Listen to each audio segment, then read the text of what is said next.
When I woke up the next morning, Cape Cod was enveloped in dense fog.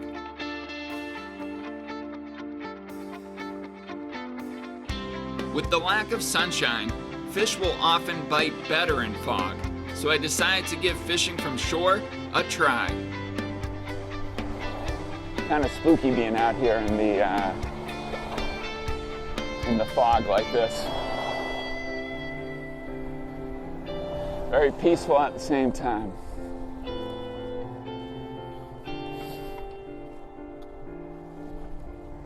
So here we go. Rocky area here.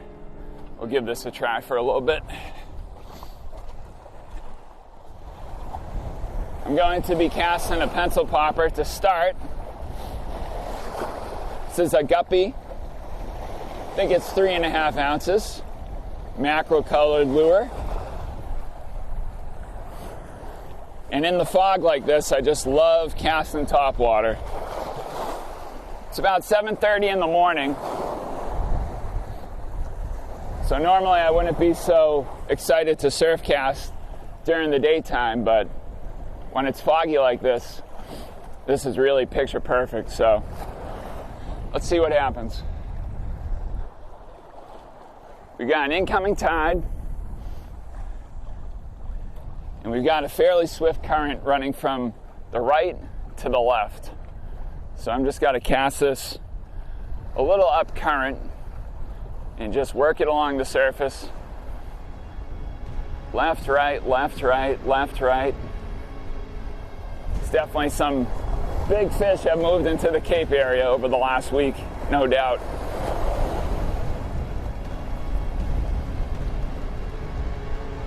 Bluefish arrive in Cape waters during late May and early June. At this time of the year, Buzzards Bay and the south side of the Cape are early season hotspots for big blues. There's a nice long cast. In general, bluefish are more ferocious and aggressive than stripers. They will willingly attack big topwater plugs fished on the surface. Oh, there we go, I'm on. That was cool. He hit it right in the rip. Bluefish are widely distributed throughout planet Earth. They inhabit the inshore and offshore waters of America, Africa, Asia, Australia, and Europe. Might be a bluefish. I think it is. First bluefish I've caught from shore so far this year. Well, I haven't caught him yet. I gotta get him in here around this rock. Woo, pretty good one too. On Cape Cod, bluefish are commonly caught from late May through October. Nice. They are an aggressive fish with dangerously sharp and powerful teeth. There we go. These guys got some serious teeth. So gotta be careful on hooking them. Never put your hand near the mouth of a bluefish. Alright. It's important to always carry pliers when bluefish are around. Not hooked in the best spot.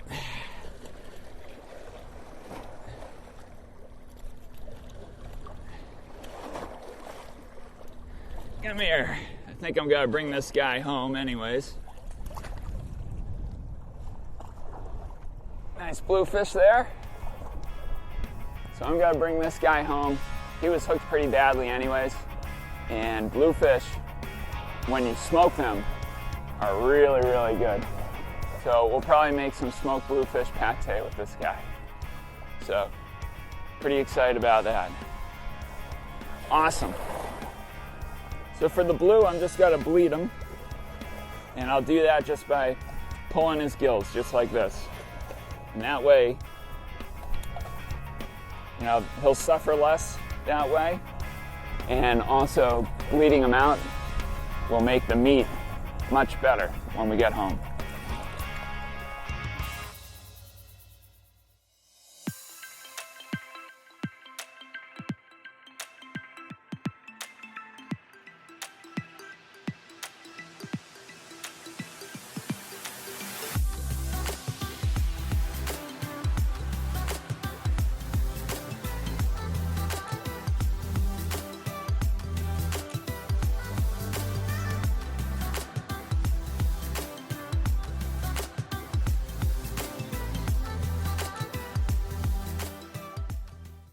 Cape Cod is home to the region's most beautiful beaches, ponds, and natural habitats.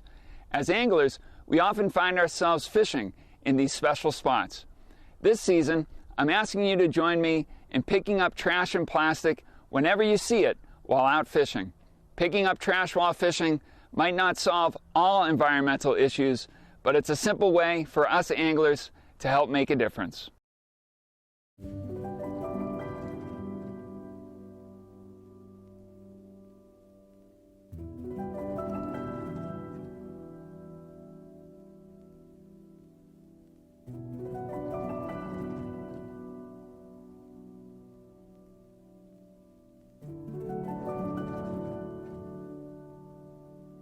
This footage was filmed on October 7th, and the fish you are looking at is called a Thresher shark.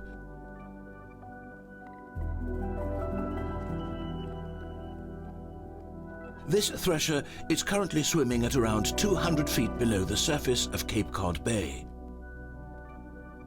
And if you look closely at the tips of its pectoral fins, you will see bioluminescence. Bioluminescence is the production and emission of light by a living organism. And this could be the first footage ever recorded of bioluminescence on a Thresher shark.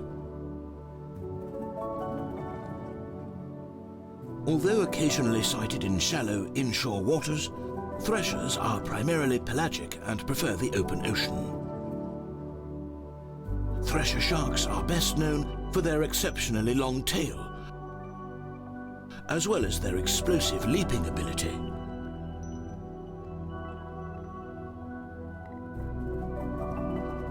And now we return to today's episode of My Fishing Cape Cod TV.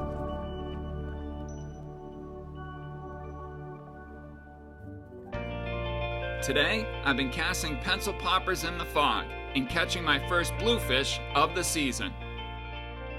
Now I'm going to switch things up and try jigging the bottom with a Joe Baggs sand eel.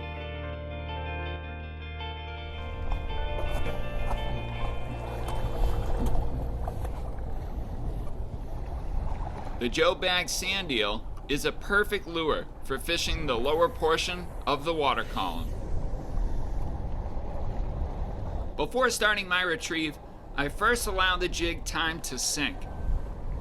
Once it hits bottom, I immediately start working the lure. The Joe Baggs sand eel has a paddle tail which kicks as you bring it through the water. The lure itself imparts a lot of action, so a nice and easy, subtle and slow retrieve usually works best. There we go.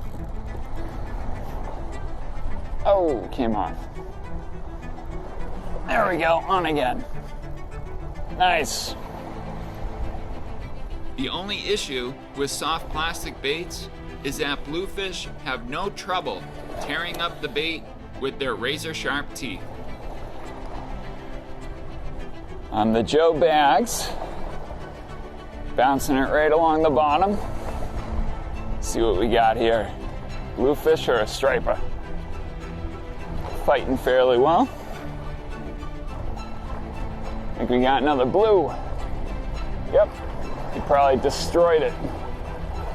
Yes, he did. When handling bluefish, I've found that by firmly gripping them behind the pectoral fin, the fish will oftentimes calm down and become easier to deal with. Another nice bluefish. Bring this guy home.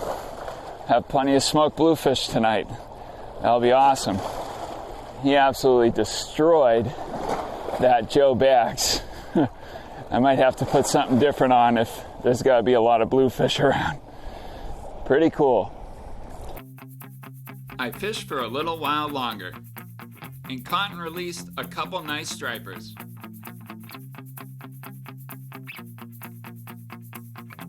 Once I arrived home, I started in on the bluefish. Bluefish are an easy fish to clean.